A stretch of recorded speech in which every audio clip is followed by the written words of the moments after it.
On the agenda tonight, we're going back to 1975. We're going to be taking a look at Eric Carmen, and he's going to be performing All By Myself.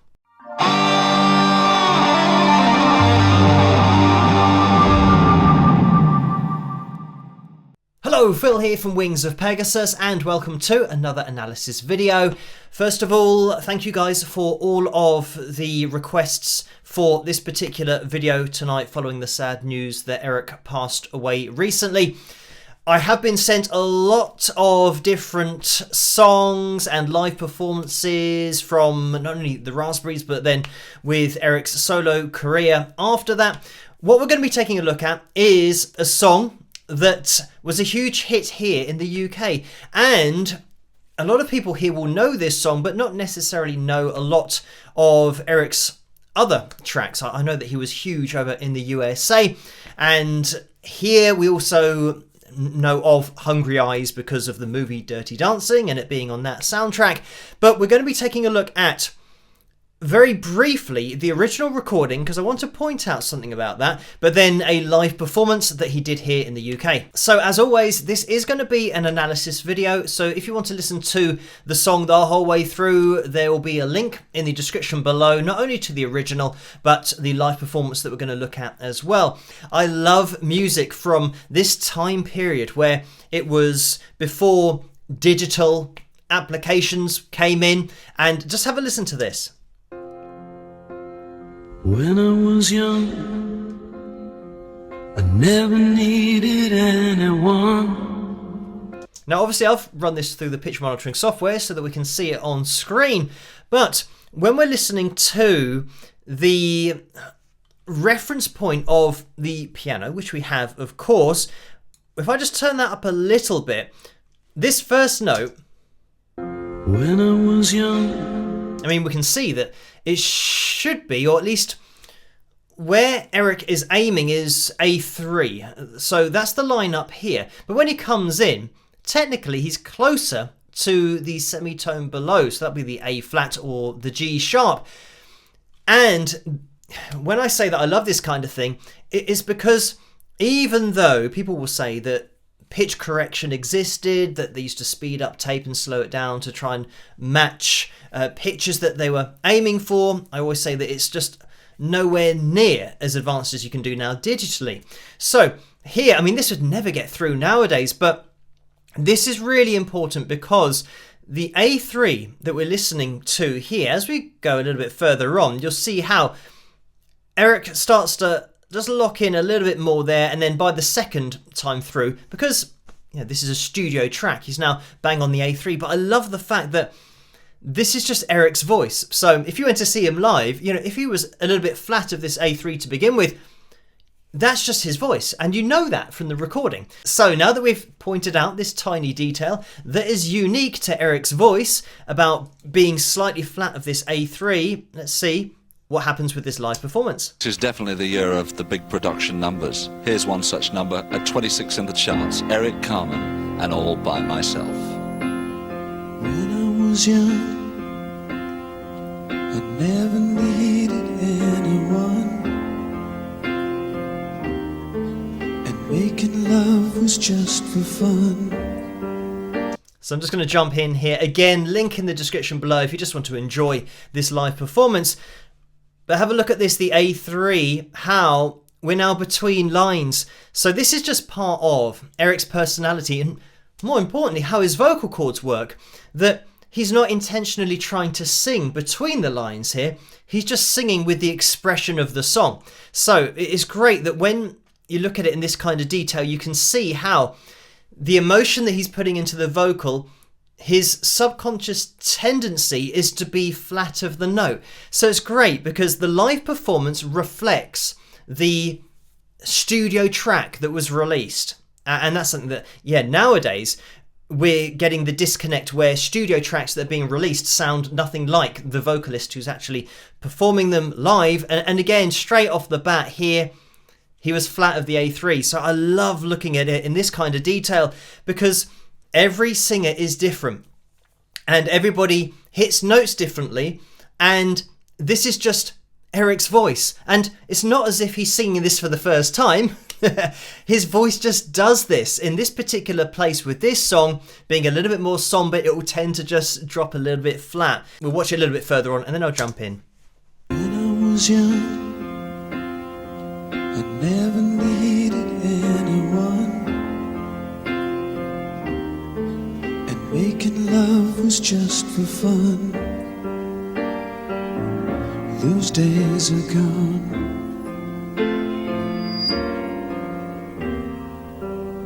Living alone.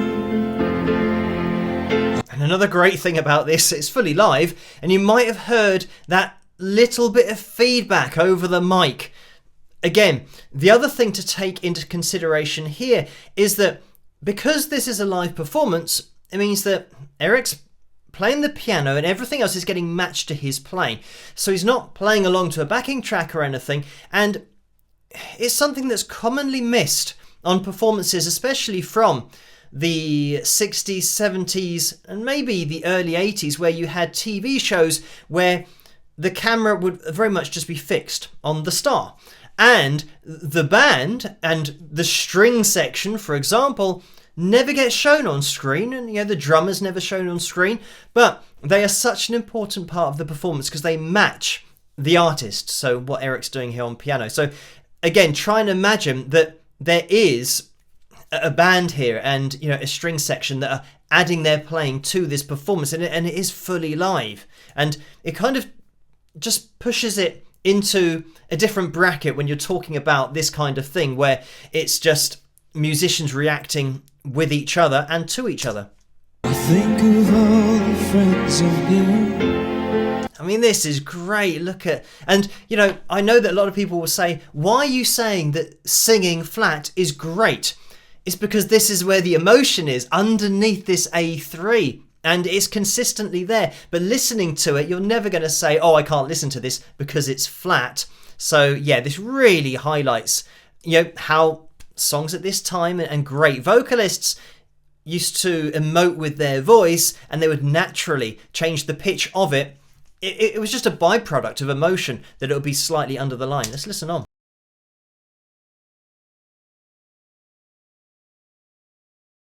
I mean, listen to the strings just coming in there. Of course, for the chorus, we have the drums coming in, but this is a dynamic masterpiece. Not only here, playing it live, but on that original release. If you listen to the dynamics throughout that song, the way that the verses breathe and then everything just swells in for the choruses, I mean, it is great. But, focusing in on Eric as a vocalist here, again, you'll see this kind of thing, just the expression of his voice. But when we're looking at the range, and this is something that I want to point out, and something about some of the Raspberries performances that you will see, Eric has this voice where sometimes, in the Raspberries tunes, he'd have his lead vocal and have kind of multiple harmony vocals that have been layered as well. So you get almost like a pop rock sound to it. But then in other places it'll go into something that sounds a little bit more classic rock, and you might have a bit of a heavier riff on the guitar, and then he'll kind of lean into his chest voice and hit stuff that sounds like hard rock. So his voice was just so versatile because he could get so many different sounds with it. And of course with this song, it's not a hard rock vocal, he's not belting in chest voice, it's not aggressive, but the notes that he's hitting are, way up there. We're talking about the top end of the male tenor range. And when we go back to the verse, let me just take this back a little bit so we can get an appreciation of it. I think of all the friends I've known. So he's, think of all the friends I've known. He's in that kind of place. And as we already know, that's an A3, breathy sound to it, down in his chest voice, but yeah, making it a little bit lighter. But when I dial the telephone, again, now down to the G3. Nobody's home. Home. So now he's just down at this F3. And let's listen on.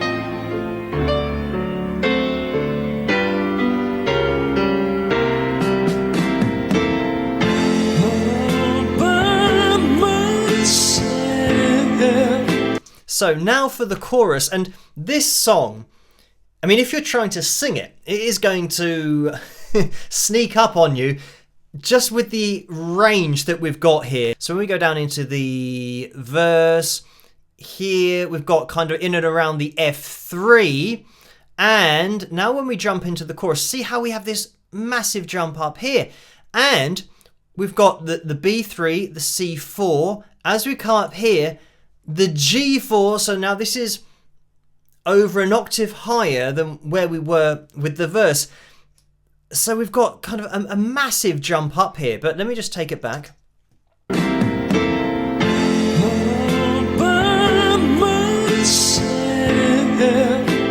And the interesting thing is that with this vocal, because we have it isolated, I can take down the backing and listen to the way that Eric with his voice, when he starts getting higher up, it gets more nasal.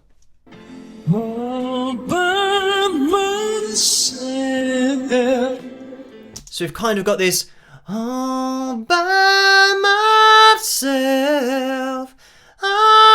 And he kind of puts it into that place. And just for reference, in this chorus, when I say about it being at the top end of the male tenor range and having that G4 and the A4, we go to the A sharp or B flat 4, and we do kind of lose it at the top of the pitch monitoring software. But that'll be the that little jump up there, and I'll tell you what, we'll take it back and make sure that's right. Oh, myself. So he actually has a little run in there as well. But again, that's now an A sharp, so it's even higher, but he's still keeping this vocal consistency and the quality of the tone. I mean, it just sounds great, but you know, it's one thing to sound great, and it's another thing to actually have the range to do it in the first place, and then of course the ability to write the song in the first place as well. Be sure. And it's amazing that here again, how to be sure, he's a little bit flat of that A3. So I mean, talk about a consistent voice, and I think this is what people, and especially fans, want from artists. They want to hear an authentic voice, not only on recordings, but live. So that in the studio, he was slightly flat when he recorded, and now live, we can see that it's just the same voice. You know, what he did in front of that microphone in the studio is what you're going to hear live. And, you know, it's great to be able to watch an artist who not only records like that, but has the ability to do it, to just sing the way that they do and give you that full artistry in a live setting. You can't beat it. Times I feel so insecure.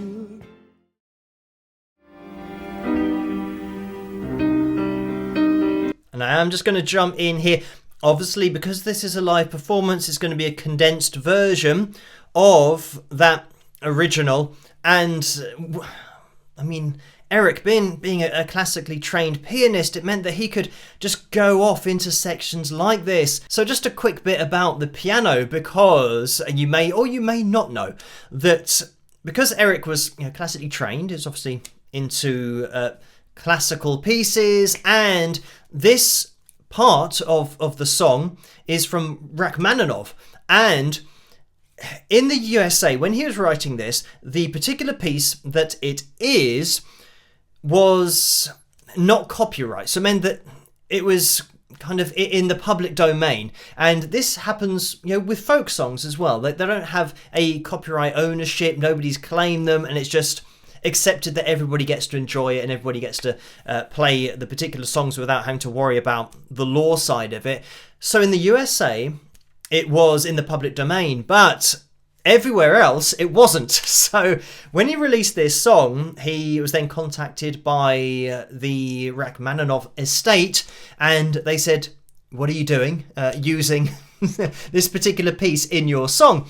So they then worked out an agreement where 12% of the royalties from this song went to the Rachmaninoff estate.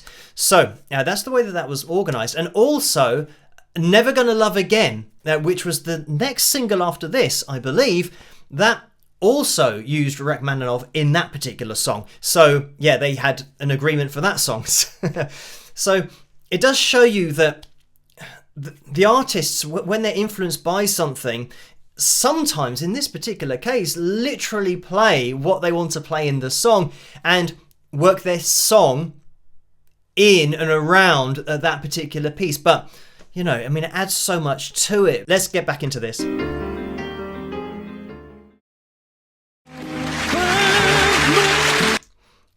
And then that's the end of the performance with the overdubbed applause. This is why I love doing analysis videos, because you notice something about somebody's voice that you were totally unaware of before.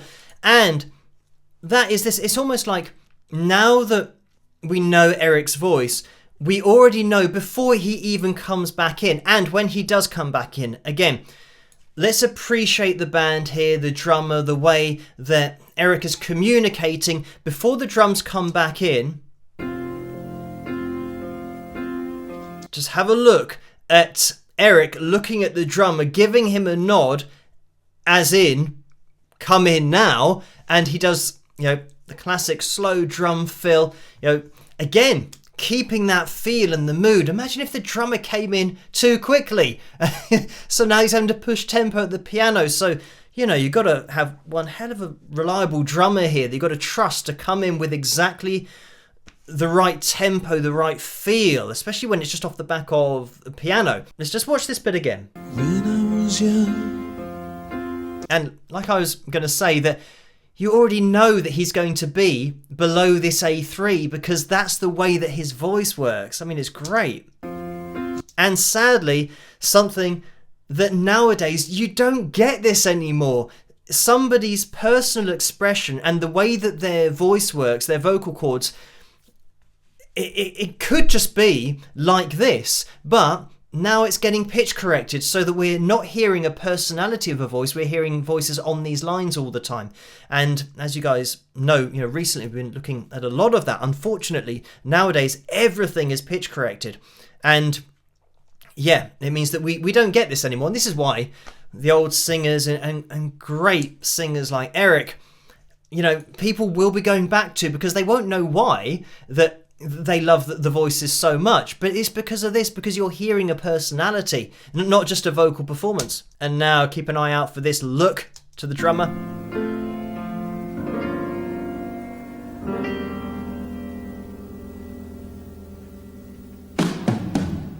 This live performance, when you start to appreciate what's going on with the other instrumentalist and just sometimes being so far away from them, you've got the artist playing at the piano and he's having to look across the room to say, okay, yeah, now we want to come in with the drums, and just really well played by the band as well. But what a great performance this is. Great composition. When you're listening to the chord progression, the melody over the top, there's so much in there. And the thing that makes this even possible in the first place is Eric's voice, because there might be some songwriters and some artists who will write a song or have an idea of a melody that they want to have in the chorus, for example, that goes an octave higher than the verse, maybe even more than an octave higher, but then they can't sing that, so they have to adjust it to bring it down a little bit lower. Maybe they'll have to change the key of the song, transpose it so that the high note is a little bit lower, but then it doesn't have the same feel that they want. So, I mean, it's a really complicated process to piece it all together to get that crescendo. I mean, vocally, when you get that high note in the chorus, you can't beat it. What a great singer, what a great instrumentalist, but what a great songwriter as well. Like I said, that's a totally different skill that very few people have, the ability to write great songs, but Eric certainly was one of those. So thank you guys for requesting a look at Eric tonight. I hope you guys have enjoyed this video, and I'll catch you guys at the next one.